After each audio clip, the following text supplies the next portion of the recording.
So happy to be joined this week, the first week of year 3 of the Peter King podcast for NBC Sports. So happy to be joined. The first guest of year 3, Fred Gaudelli, the executive producer of Sunday Night Football on NBC. And Fred, just in case you don't want to brag, I just want to let you know, because I'm sure you don't know, you've only had the top television show in the United States of America for 9 consecutive years, which, by the way, is an American television record. Not MASH, not Archie Bunker, not Seinfeld. American Idol? I mean, come on, Fred. Pat yourself on the back there. Well, I will if we can make it 10. That's a nice round number. Yes, it is. But anyway, so Fred, you are joining us tonight. We're taping this on Tuesday night, July 21, right before this. We're going to air it on Wednesday, July 22. And you're joining us from Nashville. Tell us what you're doing in Nashville right now. Well, we're getting ready to shoot the opening for the 2020 Sunday Night Football season with Carrie Underwood. We had a brief little meeting today. Tomorrow we're going to record the song and shoot a small portion of the video, and then Friday we're going to a sound stage to shoot the rest of the video. So it's something that is at this point of the year usually completed, but because of COVID and all the restrictions and things of that nature, we're going to be doing a little bit of a cram job between now and opening night. What does it all entail? I mean, people who watch this show, the 20 million people who watched the show, I believe, on average last year, would love to know, how do you shoot this? What does Carrie Underwood do? What do you do? What happens?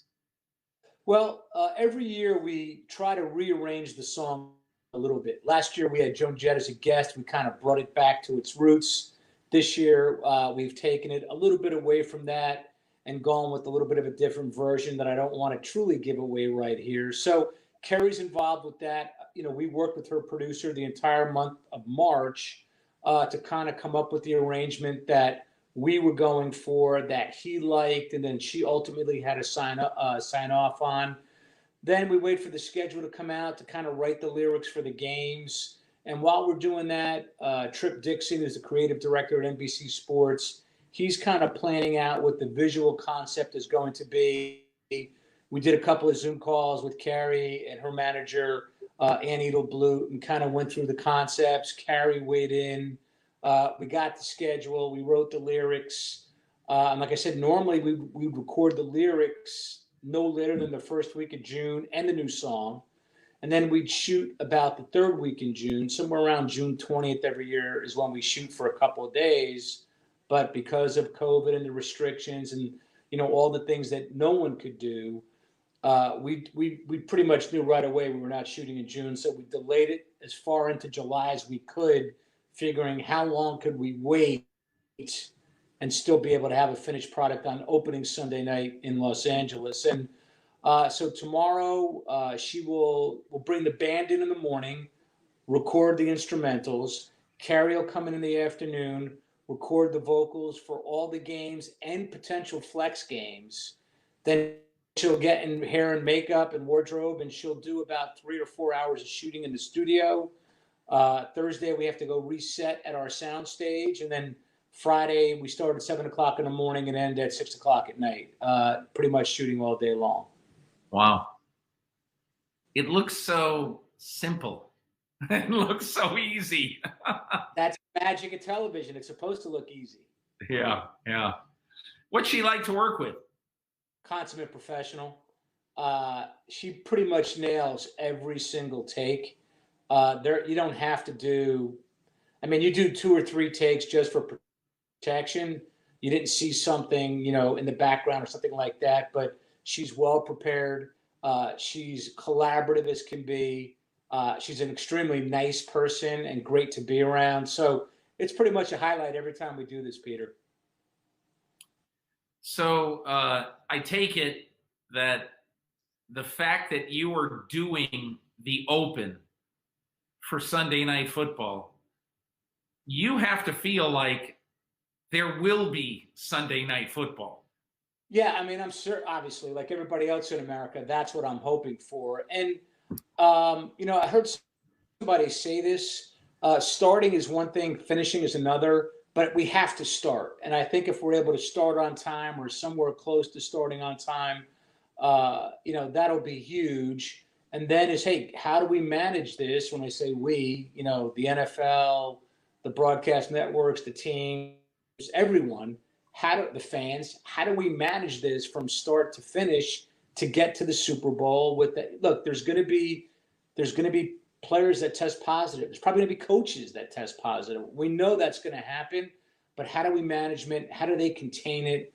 And, just really hoping hard that there are systems in place and we learn as we go and are able to get better at it as the season goes on.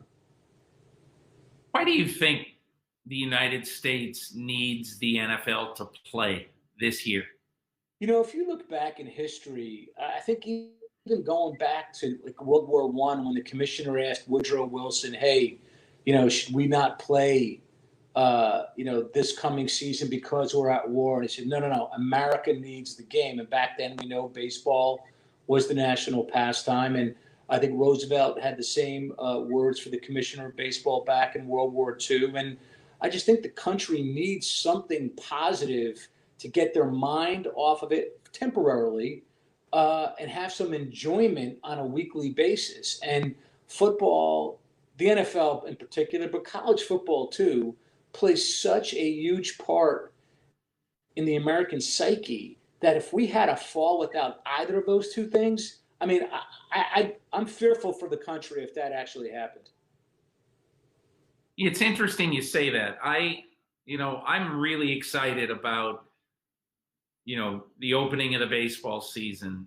I don't feel the same way about it as I normally do, but hey, you love baseball, I love baseball. But Thursday night, I will be watching every pitch of Nats Yankees. And then if I can stay awake, I'll try to see Mookie Betts against the Giants, right, on Thursday night. So I'm excited about that. I'm also excited about Fauci throwing out the first pitch. Yeah. Which is really going to be fun. It's going to be fantastic, right? Yeah, it's cool. How about the World Series champion? You don't have somebody from the Washington Nationals. You have Anthony Fauci, National Institutes of Health, throwing out the first pitch. It's classic. But I'm excited about baseball, but there's something about a fall Sunday and, without in any way trying to sound self-important, me or you, I just think it has become in the United States a different animal. A fall Sunday, every fall Sunday, starting at 1 Eastern, ending at 11:40 Eastern, football all day has become the American way. And again, without sounding too self-important, I take it you feel the same way as I do. Yeah, I mean, like, what would the weekends be like? Look, we've just gone through however many weekends in a row, before golf came back, then auto racing, without any sports. But this is the sport. This is what, this is the build up to the biggest event in the world, the Super Bowl. And it's a 23-week build up and everybody's into it. And there are so many things that feed off it. So many other businesses that feed off it, but really the psyche of Americans, a fall without the NFL.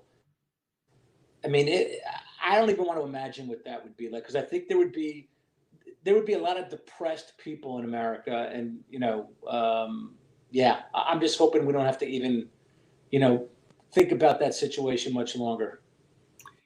As you watch what has developed over the last few weeks, and especially here recently, what, if anything, gives you pause? And what would you be worried about, not only as a professional in putting the NFL on the air, but just in someone who likes the games? Well, are you talking specifically about, player health or that? Yeah, and the games actually happening. Well, I mean, look, we're all going to be doing the games, I think, a little bit differently. I think the field of play is going to be, I mean, the entire field is going to be a pretty pristine area with far fewer people on it than we've seen in a long, long time. That's camera people, that's photographers, that's whomever. I think we're going to get down to the bare number of people on the field so the players feel safe. I think all the networks, and I'm going to talk a little bit selfishly here, but no preseason is kind of like the last thing we all needed because we're all going to be doing things differently this year. In the past, I'd have my entire operation at the game. That's not the case this year. My graphics operation will be remoted from Stanford. My edit operation is going to be remoted from Stanford. Terry McCauley, who sat in the booth, for all those years, he's going to be remoted from Stanford. And that's something we've never done. Now, is it like launching, the space shuttle? Of course not. No. But those are things that none of us have ever been used to. And I'm sure Fox is going to be having the same kind of concessions, and CBS and ESPN. So we really were looking forward to preseason to try to iron out these bugs and, get it straight for opening night. As it appears, as you and I talk right now, it's all going to be worked out on opening night and opening weekend, which doesn't give you a real confident feeling going into it, but it is what it is. And we're going to have to do our best to try to, come up to speed without that preseason. So from a professional standpoint, that's some of my biggest concerns right now. And then there's still so much unknown about this virus, Peter, and there's still so much unknown about the testing. Now, I've been told, I'm going to be tested 3 times a week. Al, Chris, Michelle, they're probably going to be tested 3 times a week. If the social distancing policies that NBC Universal has put in place are for the health and safety of all the employees, but we've had to totally reorganize our trucks so there's 6 feet of space between each person. We're all going to be wearing masks during the game. Which is, for me, it's nonstop talking for 3.5 hours, with the mask on. But hey, if one of us in my truck tests positive, we're all out for 2 weeks, so, that's daunting, to think that there's 6 people in my little truck right now, which is not so little, but there's 6 of us. And if one of us tests positive, we're out for the next 2 weeks. And that's definitely something that makes us, worry a little bit. So, Fred, let me just unpack a few things that you just said. First of all, for people who don't know, the NBC Sports, the NBC Universal headquarters, sports headquarters, are now not in New York City. They're in Stamford, Connecticut. Correct. So the Sunday night football pregame show, Football Night in America, originates from that set. Not from when I used to work there, not from basically at first, what was really fun at first, we were in the old studio where Jeopardy with Art Fleming used to be. When I was 10 years old growing up in Connecticut, I would watch that.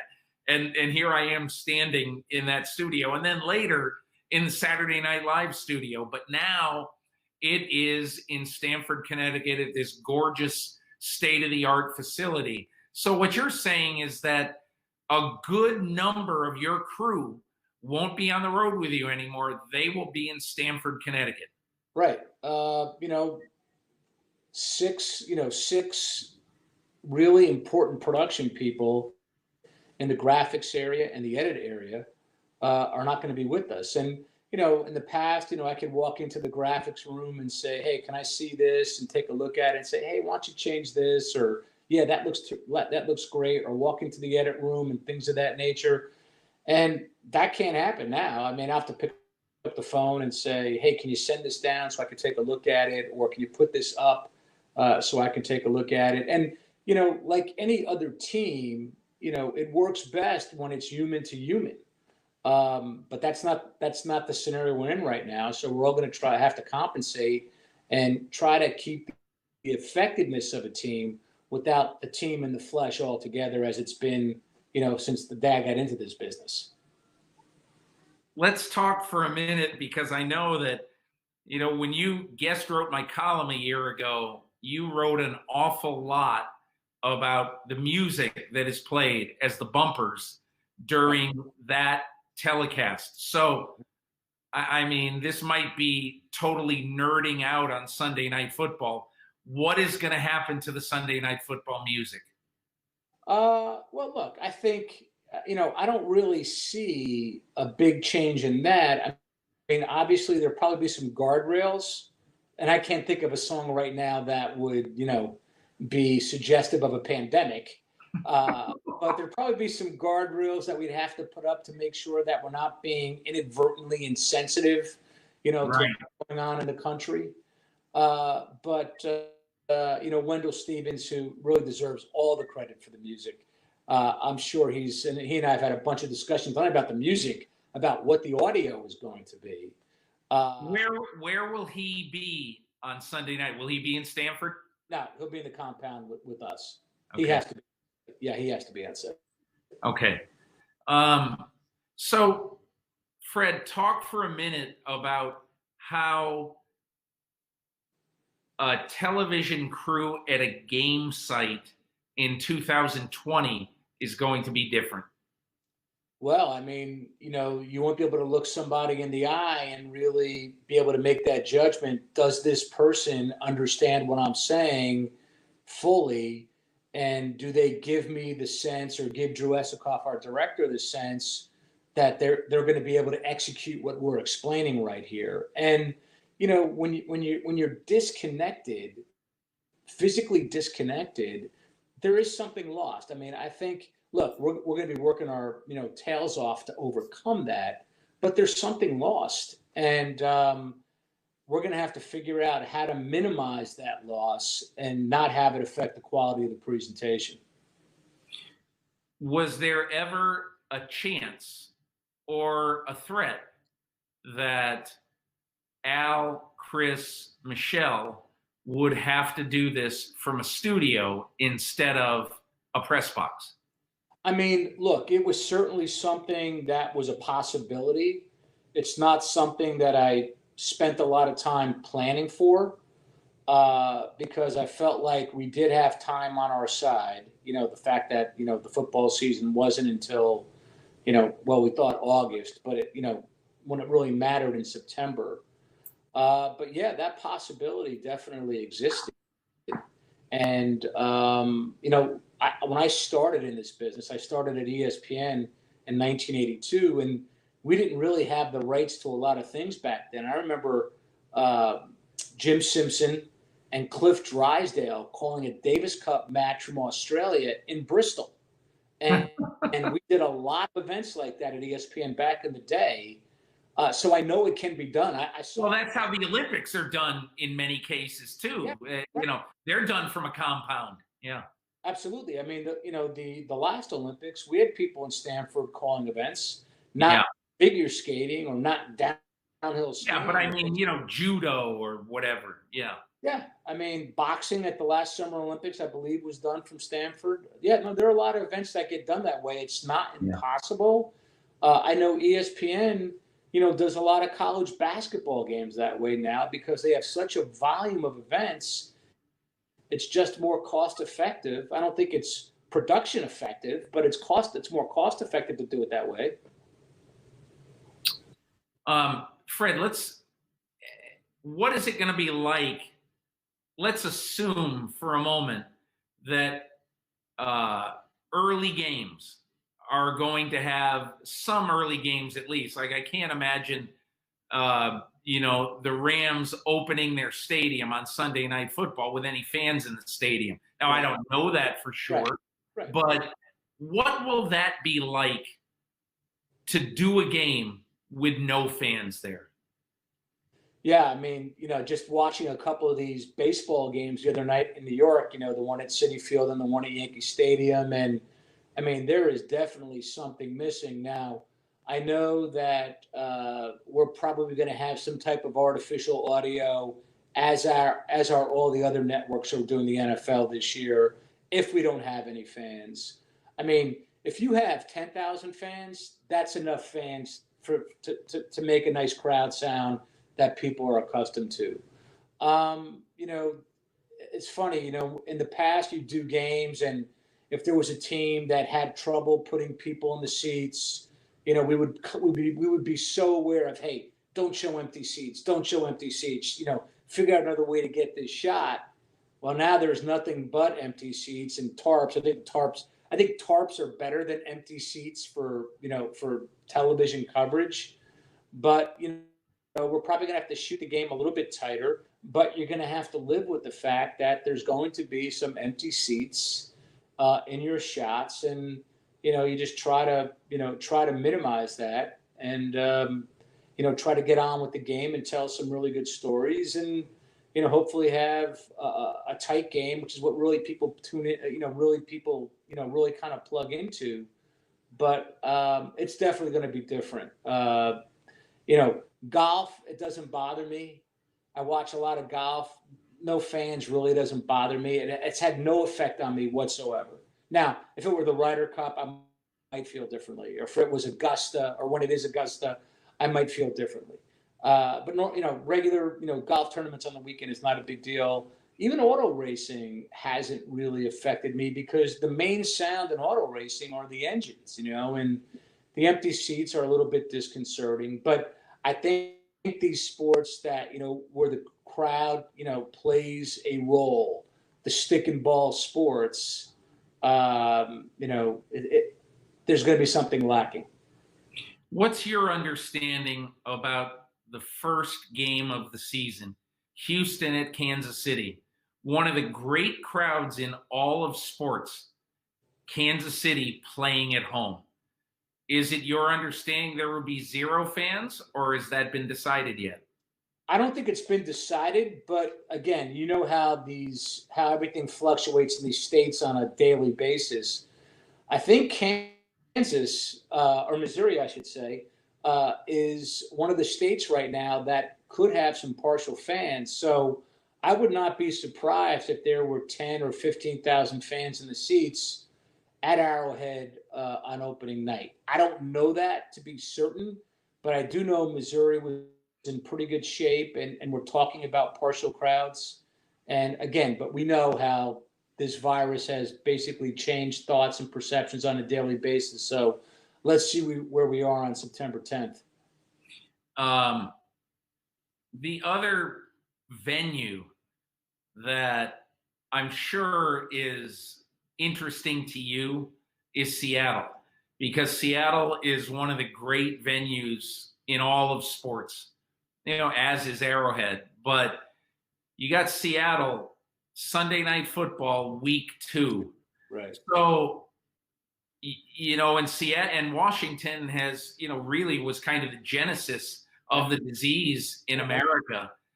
Without fans there, and just my gut feeling, man, it's a long shot that there will be fans there 2 months from this week. What do you think about Seattle with no fans?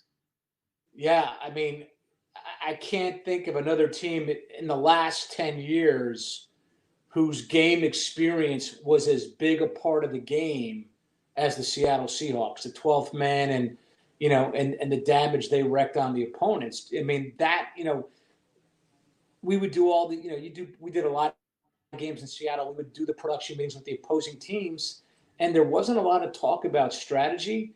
The biggest strategy we talked about is, what are you going to do to combat the noise? How are you going to communicate?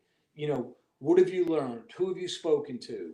What do you think is the best chances to try to mitigate that in order for you to run your offense tonight?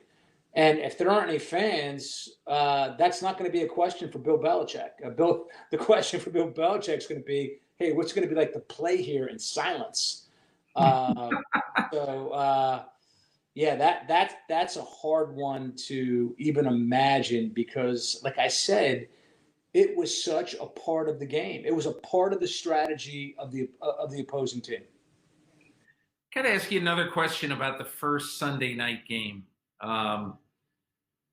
About a year ago, on my training camp tour, a little less than a year ago, I was told that the NFL would really like to make the first Sunday night game, the Rams. And as the season went on, more and more and more, I started hearing about, as you got later in the season and in the winter, and certainly by the league meetings, they wanted it to be the Dallas Cowboys. And that's such a cool idea, to have the Dallas Cowboys open this, the stadium of stadiums in Los Angeles. And if we had 3 hours on this podcast, I'd ask you 14 questions about this. But I think the one that really crystallizes it for me is that Al Michaels has wanted a new stadium and a new team or teams. He's the one who predicted that there would be more than one team in LA about 5 or 6 years ago, and everybody said he's out of his mind. Right. And he turned out to be predicting the future. Right. But what is it about that particular stadium for people who don't know a lot about it? I almost view that, even though it's sad there won't be fans there, you're going to be able to tell a really interesting story that night. Football back in LA in a new palace and in this new stadium. Yeah, I mean, it's an enormous opportunity. We're obviously, happy it's the Cowboys, and I think Stan Kroenke really wanted to have Jerry Jones and his team in the stadium opening night. Now, in a normal year, I would have been there 3 times already. I haven't been there yet. We were able to do a survey last week, but because of quarantine restrictions and me having to come here this week, I couldn't go. But our production manager, Tim DeKime, went, and he said, Fred, it blows away any stadium I've ever been in. And he's been in the business longer than I have. And look, I think AT&T, to me, is still the standard until somebody shows me different. But he said it surpasses AT&T. He said they thought of every single thing, the connectivity in the building. I think they have something like 45 POV cameras that any broadcast network can use, 8 different shots of Los Angeles, 12 different shots in the tunnels, goalpost cameras, pylon cameras, their own sky cam. He said the video board, you cannot even imagine it. He said, you see the drawings, you see the renderings. When you get in there and you look at it, he said it's breathtaking. So it's a shame that there are not going to be fans in there to enjoy it unless we get a vaccine next week. But you're right. There's going to be an unbelievable story to tell about what a technological and architectural marvel this building is. I was thinking at the time when when I sort of knew that this was going to be the host stadium, I said, how perfect is it? Magic Johnson and LeBron James on the sidelines, and all of the other stuff, the Glitterati, Jack Nicholson, whoever would be there. Right. It would have been so cool. Right. But as it stands, so, now you tell the story of the stadium this year. And then week 5, 2021, when you're back, all the stars will be in the house that night, Well, hey, if they win the Super Bowl, we can open up there. Yeah. Last couple of things I would ask you. In some ways, for somebody who does television for a living, you have to wake up in the morning and look at this as your biggest challenge. No doubt. No question. And, when we've been meeting as a team since April 1st, and I started that meeting, I said, look, someone or some team is going to figure this out and how to overcome all these challenges better than the rest of the teams. And we have to put ourselves in a position to be that team. So, we've studied so many other broadcasts that have come on since, return to play, whether it be Bundesliga, whether it be the Premier League. I watched an entire soccer game from Denmark where they had a Zoom call for fans on the other sideline. And it's been a lot. Wait a minute. Explain that. What was that? So there was a game in Denmark where no fans. but they did a Zoom call and they were able to arrange the far sideline as a wall of people watching the game, fans watching the game on Zoom. And there, but only one camera could have it because it's extremely expensive.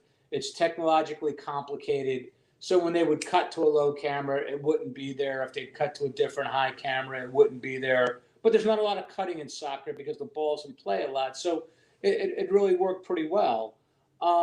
Could you do that?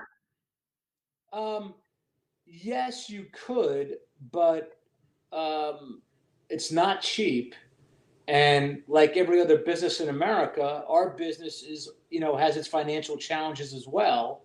So we're really trying to figure out the fan component and how to make sure that we do have a fan component if there aren't fans in the stands at every game, which it doesn't look like there's going to be at every game at least. So how do you think the football game on TV this year, assuming there are games, how do you think the football game is going to look different? Well, there'd be shots that you would normally cut to after a big play or after, a huge drive or, decision-making time of people in the stands, really kind of tensing up or celebrating or depressed. Those to me are the little exclamation points to what's happening on the field. And, maybe with a couple of occasions, for the most part, they're not going to be there in New York. They're not going to be there in California. I don't know where else they're not going to be at this point, but they're not going to be in a lot of places. So that's going to change it. But, Peter, just like the NFL draft, something really great came out of the NFL draft. There was humanity that came out of the NFL draft. Something good is going to come out of this football coverage. And I mean, that's what we're really trying to figure out. Okay, so we don't have this. So what do we do to compensate for that? And, that's what everybody who does what I do for a living as it relates to covering football, college or NFL is trying to figure out right now. Are you going to tell me one of the new bells or whistles you're going to use? We haven't solidified anything yet because, without preseason, we couldn't test anything. Normally, we would set our trucks up for a week in Canton, a week before the Hall of Fame game, get everything set up, make sure everything works, rehearse a lot of the new elements. We can't even find a stadium to set up in right now because most of the NFL stadiums are being used for training camp because of the multiple locker rooms and the ability to spread social distance players. And so we haven't even been able to do that yet. So a lot of this stuff is on the drawing board, but none of it has been, clinically proved, so to speak. So I can't even really tell you, hey, here's one thing we're definitely going to do. I mean, look, there's going to be stories. I mean, there are so many people. The Whitworth story, I saw it on national news tonight. We have Duvernay Tardif in our first game. He was working with, COVID patients in the winter in Canada. So there's going to be a lot of these stories about people who were affected. So we're definitely going to, try to illuminate those as best as we can. And we're obviously not going to ignore it. There's the social justice aspect of this season, which is also going to be an enormous story to start, and then we'll see where it goes. So, there's going to be a lot to figure out between now and September 10th, and we've been working on it since April. Absolute gut feeling. You think this season plays and finishes with a Super Bowl? I'm an optimist, so I'm going to say yes. Yeah, I think I don't know. I think it might be a little less than 50-50, but Richard Sherman told me the other day, he said if the NFL starts, they're going to do everything humanly possible to finish. And, not only for 9 billion reasons, okay, but also because I think one of the things, and you talked about it at the top, I think without sounding again It sounds so ridiculously self-important. I just think America needs it. Without a doubt. I mean, that's been, like, we talked about it. That's been the history of the country. There's that distraction, how for, even though it's a short amount of time, comparatively speaking, of a Sunday, it is pretty much an entire day, that people need to have, or everything kind of craters with it. And that's not what America needs right now. That's for sure. Fred Gaudelli, executive producer of Sunday Night Football. I really, really appreciate you joining me. And look, I'm really, really hopeful, fans or no fans, when September 10 comes around, we're watching your telecast of Houston and Kansas City, and we watch a lot more after that as well. So thanks for joining me. Thank you, Peter, and hope to see you during the season. Hi, I'm Mike Tirico, and thanks for watching. Make sure to hit subscribe for the latest news and highlights from NBC Sports.